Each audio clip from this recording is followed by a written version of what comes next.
యెహోవా దృష్టి ఆయన యందు భయభక్తులు కలిగిన వారి మీద, తన కృప కొరకు కనిపెట్టు వారి మీద నిలుచును. అంటే ఏముండాలి? ఆయన దృష్టి పెట్టాలంటే ఆయన యందు భయభక్తులు కలిగిన వారుగా ఉండాలి. ఆయన కృప నిలిచినట్లు ఆయన కృప కొరకు కనిపెట్టు వారు కొరకు నిలుచు. ఆయన కృప, ఎవరి కృప?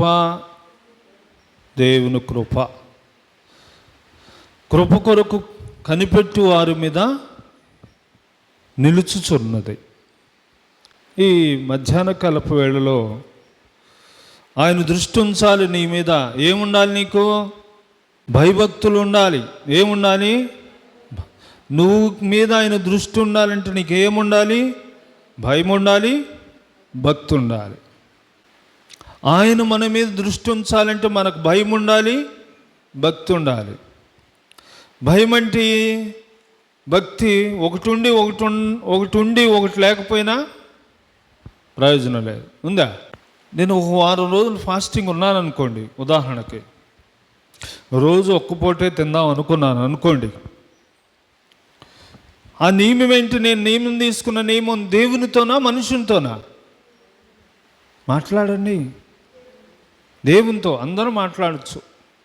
దేవునితో ఒక నియమం తీసుకున్నా, ఆ 7 రోజులు నేను ఒక్క పూటే ఏం చేయాలి? భోజనం చేయాలి. ఒక్క పూటే భోజనం చేయాలి. చేసి కూడా నేను ఇష్టం వచ్చినట్టు తిరగకూడదు. దేవుని సన్నిధిలో గడపాలి. హల్లెలూయా. దేవుని సన్నిధిలో గడపాలి. దేవుని నుంచి మనం పొందుకోవాలి. దేవుని మాటలు పొందుకోవాలి, దేవుని శక్తిని పొందుకోవాలి, దేవుని అభిషేకాన్ని పొందుకోవాలి, అన్య భాషలో మాట్లాడాలి, పరిశుద్ధాత్మతో నింపబడాలి, ప్రభు కొరకు జీవించడానికి ప్రయత్నం చేయాలి. హల్లెలూయా. 7 రోజులు ఏం తినలేదే, బాగానే అన్నీ వస్తాయంటే రావు. ఒక్క పూట తిన్నా దేవునితో గడపకపోతే ఏమీ రావు. నా ఉపవాసం ఏమైంది చెప్పాలి. నిష్ప్రయోజనం, ప్రయోజనం నిష్ప్రయోజనం. అట్లనే దేవునికి ఒక నియమం ఉంది. భయం ఉండాలి, భక్తి ఉండాలి. హల్లెలూయా. భయము భక్తి కలిగి ఉంటే ఆయన నీ మీద దృష్టి ఉంచుతాడు. నీకు ఇప్పుడు అర్థమైందా? నీ మీద దృష్టి ఉంచాలి అంటే నీకేముండాలి? భయం ఉండాలి, భక్తులు. ఈ భయము భక్తి ఎవరు చెప్పారు? యేసయ్య చెప్పాడు. పాస్టర్ గారు చెప్పాలా? పాస్టర్ గారు పెట్టలే, ఇది నియమం. యేసయ్య నియమం పెట్టాడు, దేవుడు నియమం పెట్టాడు. ఆ నియమాన్ని నువ్వు నేను పాటించాలని దేవుడు చెప్పాడు. హల్లెలూయా. భయము భక్తి అంటే ఆయన చెప్పింది ఏంటవేనండి. ఆయన చెప్పింది విన్నవాడి జీవితంలో ఆయన దాటిపోడు. హల్లెలూయా. ఆయన నియమాన్ని నువ్వు ఫాలో అవుతే, నడిస్తే ఆయన నిన్ను దాటిపోడు, నీ దగ్గర ఉంటాడు. హల్లెలూయా. పుట్టి గుడ్డువాడు దావీదు కుమారుడా యేసు అని అన్నాడు. అన్నప్పుడు అంత దూరం వెళ్ళాడండి. అప్పుడు వినపడింది అనుకోండి, అంత దూరం వెళ్ళాడు. ఆయన్ని ఏందో పోయి అడిగి రమ్మంటే చుట్టుపక్కల ఉన్నవాళ్ళు ఆయన దగ్గరికి పోయి, యేసయ్య చాలా బిజీగా ఉన్నాడు, నువ్వేంటి అన్నాడు. ఆయన కేక విన్నాడు అంటే ఆ కేకకు జవాబు ఇచ్చేదాకా దాటిపోయాడు. హల్లెలూయా. ఆయన దాటిపోని దేవుడు.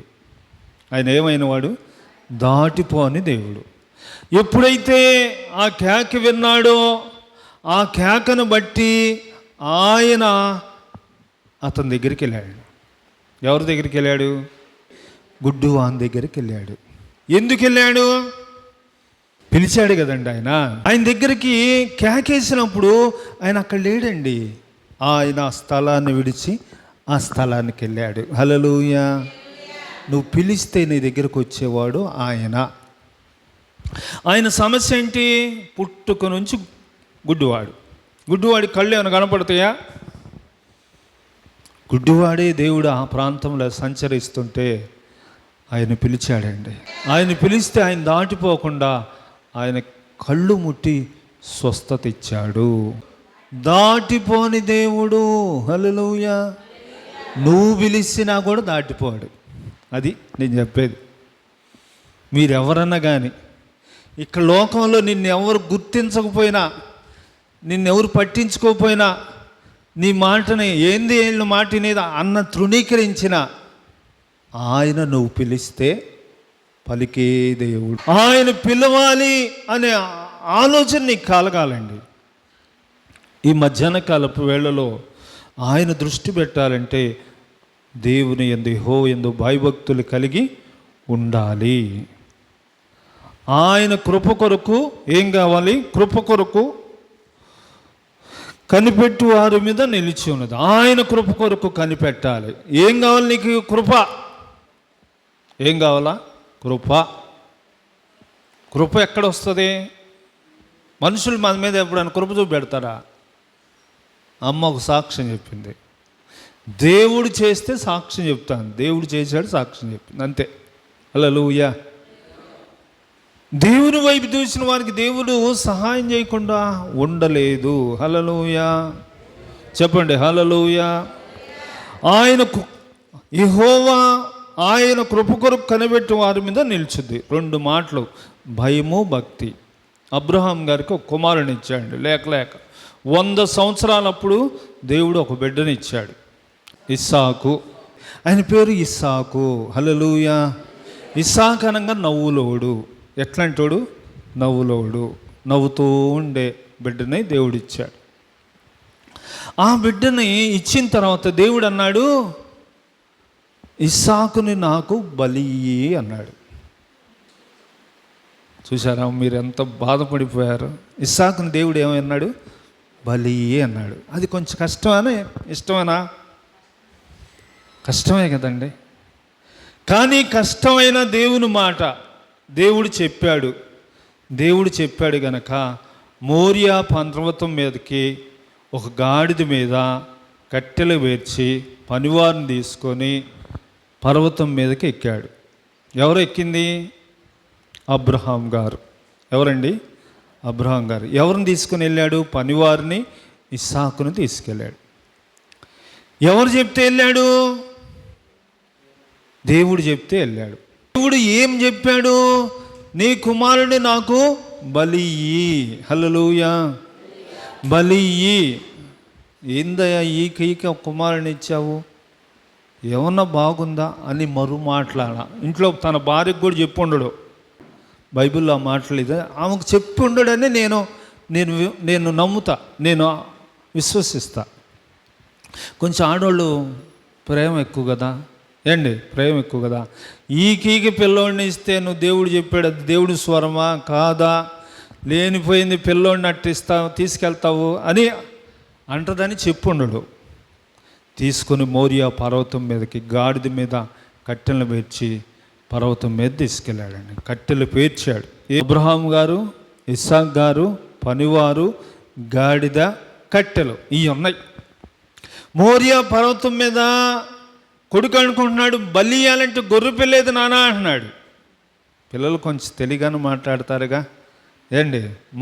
మనకి అందరినీ క్వశ్చన్లు వాళ్ళు అడుగుతారు. అడిగితే దేవుడు చూసుకుంటాడు నువ్వు రా అన్నాడు. ఎవరు చూసుకుంటారంట?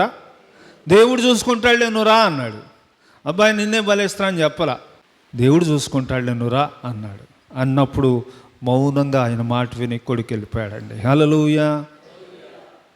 చక్కగా కట్టెలు పేర్చి కుమారుని దాని మీద పడుకోబెట్టి కట్టేశాడు. అబ్బా ఎంత గొప్ప భక్తుడండి. దేవుడు ఇచ్చాడు, దేవునికి ఇయటానికి పిల్లంగానే లోబడ్డాడు. హల్లెలూయా. అక్కడ ఎప్పుడైతే బలి ఇయటానికి అక్కడ పెట్టాడో కత్తెత్తేశాడు. అబ్రహాం గారు కత్తెత్తాడు, కుమారుడి మీదకి కత్తెత్తాడు. ఎత్తినప్పుడు అబ్రహామా ఆగు అన్నాడు దేవుడు. హల్లెలూయా. హల్లెలూయా.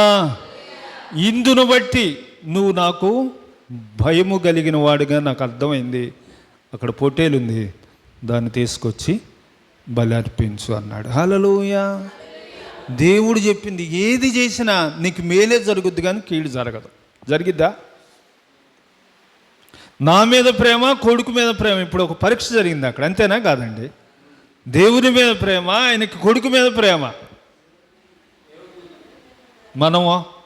మనకు దేవుని మీద ప్రేమ ఉండాలా, దేవుడు మాటలు వినాలా, దేవునికి భయపడాలా, దేవుని వాక్యం పట్టుకొని నడవాలి. హల్లెలూయా. మీ జీవితంలో వాక్యం ఉంటే, మీ జీవితంలో దేవుని భయం భక్తి ఉంటే మీరు దేవుడు చెప్పిన ప్రతి మాట వింటారు. హల్లెలూయా. అబ్రహాం గారు 90 ఏళ్ళప్పుడు విన్నాడండి. అందుకే వాక్యం ఒక మాట ఉంటుంది, ఇందును బట్టే కదా నువ్వు దేవునికి భయపడేవాడని నేను అని దేవుని వాక్యం తెలియజేస్తుంది. ఎంత గొప్ప భక్తుడండి. మనకు దేవునికి బలి అర్పించడానికి ఆ రోజు మరి ఇస్సాకుని బలి ఈరోజు ఆయనే మన కొరకు బలిగా అర్పణగయ్యాడు. హల్లెలూయా. ఆ రోజు ఇస్సాకును అర్పించడానికి ఒక గొర్రెను తెచ్చాడు. ఈరోజు ఆయన మన కొరకు, ఎవరి కొరకు అండి చెప్పాలా? మన కొరకు, మన పాపములు రావాల్సిన శిక్ష కొరకు ఆయన బలి అయ్యాడు. హల్లెలూయా. ఎంత ప్రేమ నీ మీద, ఎంత ప్రేమ నా మీద, మనందరి మీద ఆయన ప్రేమను గమనించినట్లయితే ఈ ఉదయకాలం నీవు ఏమై ఉండాలి? భయము భక్తి కలిగిన బిడ్డగా ఉండాలి. అప్పుడు ఆయన నీ యందు ఏం పెడతాడు? దృష్టి. ఏం పెడతాడు? దృష్టి ఉంచుతాడు. నువ్వు నీ మీద ఆయన దృష్టి ఉండాలని కోరుకుంటావు, కానీ నువ్వు భయభక్తులు కలిగిన బిడ్డగా ఈ ఉదయకాలం ఉందువుగాక. ఈ ఉదయకాలం భయభక్తులు కలిగిన బిడ్డగా నువ్వు ఉంటే నీ మీద ఆయన దృష్టి ఉంచాడు. ఆ రోజు అబ్రహాము మీద దేవుడు దృష్టి ఉంచాడు. బలి ఇయటానికి కూడా వెనుదీన ఆయన కుమారుడు కూడా మరి వెనుదీయకుండా దేవుని మాట విన్న అబ్రహాము గారు ఎంత గొప్ప భక్తుడండి, ఎంత గొప్ప విశ్వాసం కలిగిన వాడు, ఎంత గొప్ప దేవుని మాటకు లోబడిన వాడుగా, భయము కలిగి భక్తి కలిగిన వాడుగా ఉన్నాడు. నా జీవితంలో కూడా దేవుని పట్ల భయము భక్తి కలిగిన బిడ్డగా నువ్వు ఉంటే ఆయన నీ మీద ఏముంచుతాడు? దృష్టి. ఏముంచుతాడండి? దృష్టి. నీ మీద దృష్టి ఉంచాలని వాళ్ళు దృష్టి ఉంచితే బాగుండు. ఎవరు చెప్పండి మీరే? ఎవరన్నా నాయకుడు దృష్టి ఉంచితే బాగుండు, ఆ పెద్ద ఆయన దృష్టి ఉంచితే బాగుండు, ఆ మినిస్టర్ గారు దృష్టి ఉంచితే బాగుండు, ఎమ్మెల్యే గారు దృష్టి ఉంచితే బాగుండు, ముఖ్యమంత్రి గారు దృష్టి ఉంచితే బాగుండు, ప్రధానమంత్రి గారు దృష్టి ఉంచితే బాగుండు అని మనుషులు అనుకుంటాడు. కానీ నువ్వు భయభక్తులు కలిగి ఉంటే సృష్టికర్తే నీ మీద దృష్టి ఉంచుతాడు. హల్లెలూయా. ఆయన దృష్టి ఉంచితే నీకు కావలసిన ప్రతి సహాయము, నీకు కావలసిన ప్రతి అవసరం, నీకు కావలసిన ప్రతి దీవెన సహాయం చేయకుండా మారనడు. హల్లెలూయా. యెహోవాయందు భయభక్తులు కలిగిన వారికంట ఏ మేలు కొదువై ఉండదంట. ఏమండి? యెహోవా భక్తులకి, ఆయన యందు భయభక్తులు కలిగిన వారికి ఏ మేలు కొదువై ఉండదు. మీకేమైనా కొదువుగా ఉందా? ఆయన యందు భయభక్తులు కలిగి ఉంటే ఏ మేలు మీకు కొదువై ఉండదు. ఏ మేలు కావాలో ఆయన భక్తులుగా పిలువబడుతున్న మనము భయభక్తులు కలిగి ఉంటే నీకు మేలు దయచేస్తాడు. హల్లెలూయా. చెప్పండి హల్లెలూయా. ఈ ఉదయకాలం మేలు కావాలా? భయభక్తులు కలిగి ఉండండి. భయం ఉండాలి, భక్తి ఉండాలి. భక్తిని సొంత చిత్తానుసారంగా చేయవాక, దేవుడు ఏం చెప్తే దాన్ని చెయ్యి, దేవుని వాక్యం ఏం చెప్తే దాన్ని చెయ్యి, దేవుని వాక్యానికి ఏది చెప్పినప్పుడు దాన్ని లోబట్టడానికి ప్రయత్నం చెయ్యి. హల్లెలూయా. ఈ ఉదయకాలం దేవుని సన్నిధికి వచ్చిన దేవుని బిడ్డలారా, యెహోవాయందు భయభక్తులు కలిగిన వారికంటే ఇంకో చోట తన దూత కావలిగా ఉంటుందంట. ఎవరికి? దూత. ఎవరికి ఉంటుంది? భయము భక్తి కలిగిన వారికి. దేవుని దూత కావాలని, దేవుడు అంతా రావాలని చాలామంది ఆశ ఉంటుంది. భయము భక్తి కలిగి ఉంటే నీతో దేవుని దూత నీకు తోడుగా ఉంటుంది. హల్లెలూయా. ఒంటరిగా ఉంటావు ఒక్కోసారి, ఎవరు తోడులేరే, ఎవరు అండగా లేరే, ఎవరు సహాయం చేసేవారు లేరే అన్నట్టు ఉంటుంది. కానీ దేవుని దూత నీకు తోడుగా ఉండాలంటే ఆయన యందు భయభక్తులు కలిగిన వారిగా ఉండాలి. హల్లెలూయా. దేవుని యందు భయభక్తులు కలిగిన వారి చుట్టూ దేవుని దూత తోడుగా ఉంటుంది. ఈ ఉదయకాలం దేవుని సన్నిధికి వచ్చిన దేవుని పిల్లలారా, దేవునికి భయపడటం అంటే దేవుని మాట వింటాం, భక్తి కలిగిన ప్రార్థన, వాక్యానుసారం భక్తి చేస్తూ, ప్రార్థన జీవితం ద్వారా మన దైవికం కట్టబడుతూ, వాక్యానుసారంగా నడుస్తూ మన భయభక్తులు కలిగి ఉంటే దేవుడి దూతే మీకు తోడుగా ఉంటుంది. హల్లెలూయా. ఇంకో చోట ఉంటుంది, నీ మార్గంలో దేవుని దూతకు ఆజ్ఞాపిస్తా అంట. ఇప్పుడు చూస్తున్నాం ఎన్ని బస్సులు యాక్సిడెంట్లో, ఎన్ని బస్సులు తగలబడుతున్నాయో. బస్సులు ఎక్కాలంటే మనుషులకు ఏమైపోయింది? ఏమైందండి? మనుషులకి భయం అయిపోయింది. ఇట్లాంటి పరిస్థితిలో దేవుని దూత నీకు భద్రంగా ఉంటుంది. నువ్వు ఎక్కడున్నా ఎట్లా ఉంటావు? క్షేమంగా ఉంటావు. ఉండవా? దేవుని దూత కావాలంటే దేవుని యందు భయభక్తులు కలిగి ఉండండి. దేవుని దూత భద్రంగా నేను ఉంచుద్ది. దేవుని యందు భయభక్తులు కలిగి ఉంటే మేలు సహాయం కలుగుద్ది. మీ పిల్లల్ని దేవుని దగ్గరికి తీసుకురండి. దేవుడు భయభక్తులు నేర్పుతాడు. ఏం నేర్పుతాడు? భయము, భక్తిని నేర్పుతాడు. పిల్లలేమి పెద్దలేమి తన యందు భయభక్తులు కలిగిన వారిని దేవుడు ఆశీర్వదిస్తాడు. ఎవరెవరండి? పిల్లలైనా పెద్దలైనా తన యందు భయభక్తులు కలిగిన వాడిని దేవుడు ఆశీర్వదిస్తాడు. ఇంతకంటే ఆశీర్వాదం ఏముందండి? ఇంతకంటే ఆశీర్వాదం ఉందా? క్షేమాన్ని ఇస్తా అన్నాడు, దైవ భద్రత ఇస్తా అన్నాడు, దృష్టి ఉంచుతానన్నాడు, కృపతోడు ఉంచుతా అన్నాడు. మరి దేవుడు భయభక్తులు కలిగిన వారిని, పిల్లలైన పెద్దలైన ఆశీర్వదిస్తా అన్నాడు. భయభక్తులు కలిగిన భక్తుల్ని దేవుడు ఏ మేలు లేకుండా, ఏ కొదువు లేకుండా దీవిస్తా అన్నాడు. ఇంతకంటే ఏం కావాలి నీకు? ఏమైనా కావాలా? చెప్పండి. అంటే నువ్వు భయభక్తులు కలిగి ఉంటే చాలు. హల్లెలూయా. భయము భక్తి కలిగి బిడ్డగా నువ్వు ఉంటే దేవుడు నీ కొరకు ఏమైనా చేస్తాడు. దేవుడు నీ కొరకు ఏమైనా చేస్తాడు. దేవుడు ఏమైనా చేయాలంటే నువ్వు దేవుడు చెప్పిన దాన్ని వింటే, భయము భక్తి కలిగిన జీవితం కలిగి ఉంటే దేవుడు తప్పక నీకు అన్ని మేలులే ఉంటాయి. అందుకు ఆయన మాట ఇచ్చి నెరవేర్చేవాడు కానీ మాట దాటిపోయేవాడు కాదు. హల్లెలూయా. మాట ఇచ్చే దేవుని మాటలు ఈ ఉదయకాలం మధ్యాహ్న కాలము నువ్వు విని లోబడితే నీ జీవితం ఏమైద్ది? కట్టబడిద్ది దేవుని ద్వారా. హల్లెలూయా. చెప్పండి హల్లెలూయా. హల్లెలూయా. నువ్వు దేవుని ద్వారా కట్టబడాలంటే దేవునికి భయపడు, భక్తి చేయి, నిన్ను దేవుడు కడతాడు. దేవుడి మాటలు దీవించి ఆస్వాదించునుగాక.